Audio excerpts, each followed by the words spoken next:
happy is the mother who bore you and nursed you. Rather, how happy are those who hear the word of God and obey it.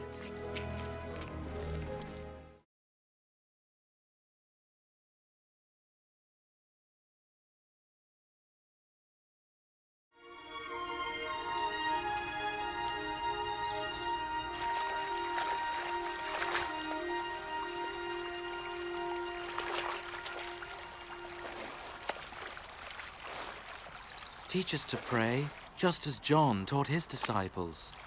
When you pray, say, Our Father in heaven, holy be your name.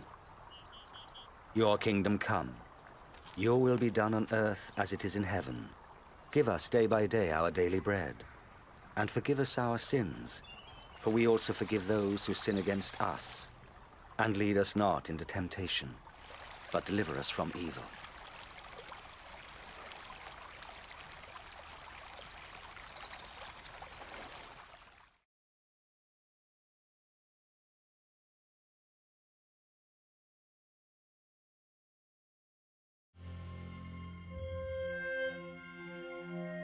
In the Holy Scriptures, God declared the Messiah would come to be the Savior of the world. The life of Jesus gives evidence that he is indeed the one the prophets spoke about. Isaiah prophesied that the virgin will conceive a child and will give birth to a son. Centuries later, the birth of Jesus was the fulfillment of that prophecy. The Holy Scriptures declared that the Holy One to be born would be called the Son of God. This means that Jesus was to be called the Son of God in a spiritual sense. We see this in how he lived his life. He healed people from disease, forgave their sins, turned them back to God, and promised them a place in God's eternal kingdom. He offered himself as a sacrifice for sin in their place, and then rose again, conquering death. Jesus said, "No one can take my life from me. I lay it down of my own accord." The life of Jesus not only fulfilled the writings of the prophets, but also confirmed the truth of God's holy word. The prophets declared, "The word of the Lord is flawless. Your word, O Lord, is eternal." Jesus himself said, "Heaven and earth will pass away, but my words will never pass away." Jesus came to give us life in all its fullness. But when man disobeyed God in the Garden of Eden, he chose to go his own way, and his actions separated him from the Creator. The Holy Scriptures declare that all have sinned, and the payment for sin is death. This means a spiritual death, eternal separation from God. But just as God provided a ram to die in place of Abraham's son, so he sent Jesus the Messiah to die in our place. His life, death, and resurrection restored the relationship between God and all those who put their trust in him. Now, those who follow Jesus not only have their sins forgiven, but are saved from God's eternal judgment. They are assured of paradise and will live with him forever. It is this life and freedom from the guilt and power of sin that Jesus offers each person today. This does not mean following a religion, but choosing to have faith in Jesus, who says, "I stand at the door and knock. If anyone hears my voice and opens the door, I will come into him." This means turning to God and trusting Jesus to come into our lives, to forgive our sins, and to make us what he wants us to be. It is not enough to intellectually agree with his claims, nor to have an emotional experience. We receive him by grace through faith, as an act of the will. When people are ready to become followers of Jesus the Messiah, they may speak to him in a simple prayer. Perhaps you are ready now to open your life to God. If so, you may join in the following prayer to him, silently, in your heart. Lord Jesus, I need you. Thank you for dying on the cross for my sins.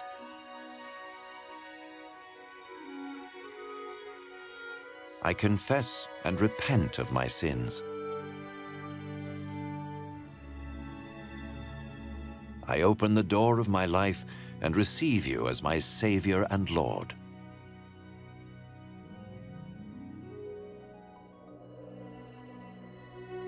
Thank you for forgiving my sins and giving me eternal life.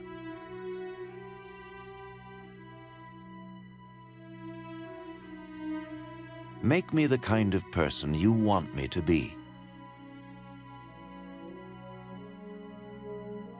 As I become one of your followers. Amen.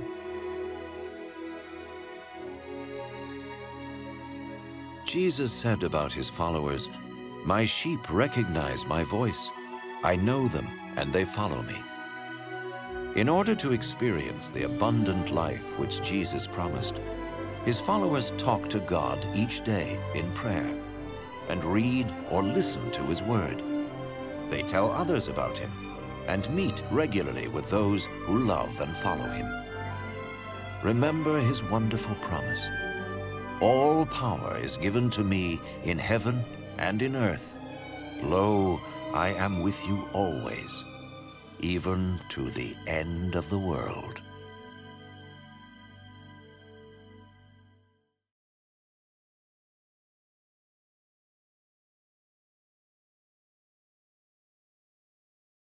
Nous avons besoin de toi, maître. Heureuse est la mère qui t'a porté et allaité. Heureux plutôt ceux qui écoutent la parole de Dieu et qui l'observent.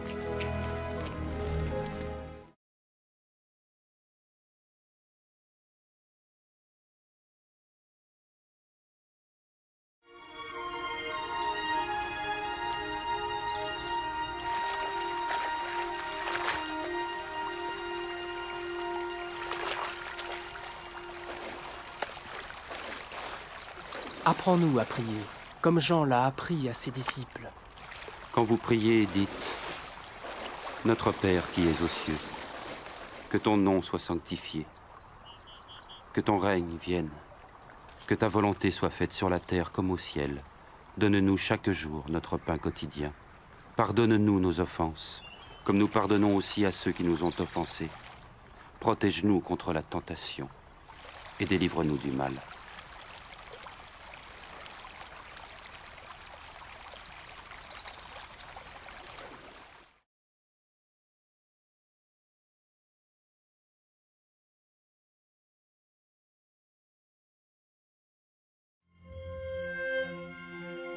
Dans les Saintes Écritures, Dieu déclare que le Messie viendrait pour être le sauveur du monde.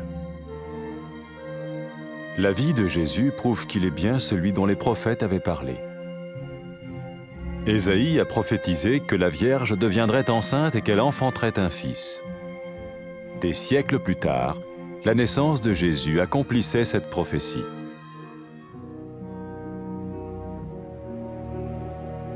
Les Saintes Écritures déclaraient que le saint à naître serait appelé le Fils de Dieu.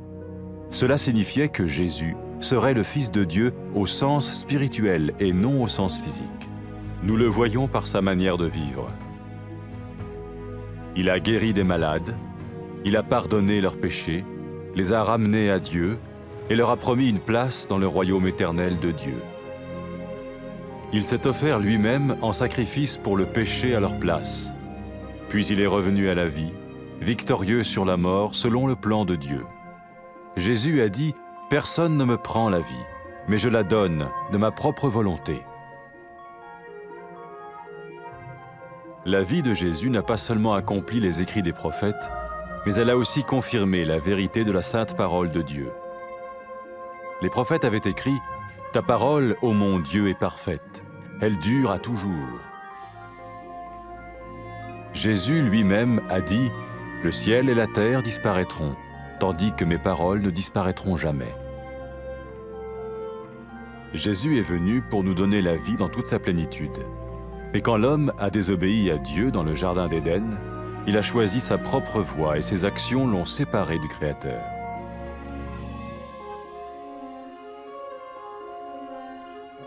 Les Saintes Écritures déclarent que tous ont péché et que le salaire que paye le péché, c'est la mort. Il s'agit de la mort spirituelle, éternelle séparation d'avec Dieu. Mais tout comme Dieu a donné un bélier pour qu'il meure à la place du fils d'Abraham, ainsi il a envoyé Jésus, le Messie, mourir à notre place. Sa vie, sa mort et sa résurrection restaurent la relation entre Dieu et tous ceux qui mettent leur confiance en lui. Maintenant, non seulement Jésus pardonne les péchés de ceux qui le suivent, mais il les sauve aussi du jugement éternel de Dieu. Ils sont sûrs d'aller au paradis et de vivre avec lui pour toujours. C'est cette vie et cette liberté de la culpabilité et du pouvoir du péché que Jésus offre à chacun aujourd'hui. Cela ne veut pas dire suivre une religion, mais choisir d'avoir foi en Jésus qui dit « Je me tiens à la porte et je frappe. Si quelqu'un entend ma voix et ouvre la porte, j'entrerai chez lui. » Cela veut dire se tourner vers Dieu et croire que Jésus vient dans nos vies pardonner nos péchés et nous rendre tels qu'il veut que nous soyons. Il ne suffit pas d'approuver intellectuellement ce qu'il dit, ni de vivre une expérience émotionnelle. Nous le recevons par grâce, au moyen de la foi, par un acte de notre volonté. Lorsque quelqu'un est prêt à suivre Jésus le Messie, il peut lui parler par une simple prière. Peut-être êtes-vous prêt maintenant à ouvrir votre vie à Dieu. Si oui, vous pouvez vous joindre à la prière suivante, silencieusement, dans votre cœur. Seigneur Jésus, j'ai besoin de toi. Merci d'être mort sur la croix pour mes péchés.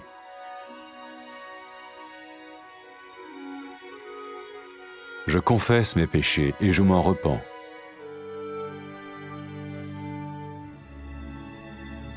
Je t'ouvre la porte de ma vie et je te reçois comme mon Sauveur et Seigneur.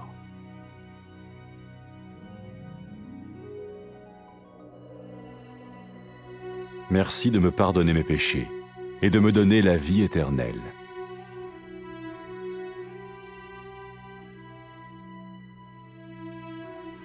Fais de moi le genre de personne que tu veux que je sois. Maintenant que je deviens l'un de ceux qui te suivent. Amen.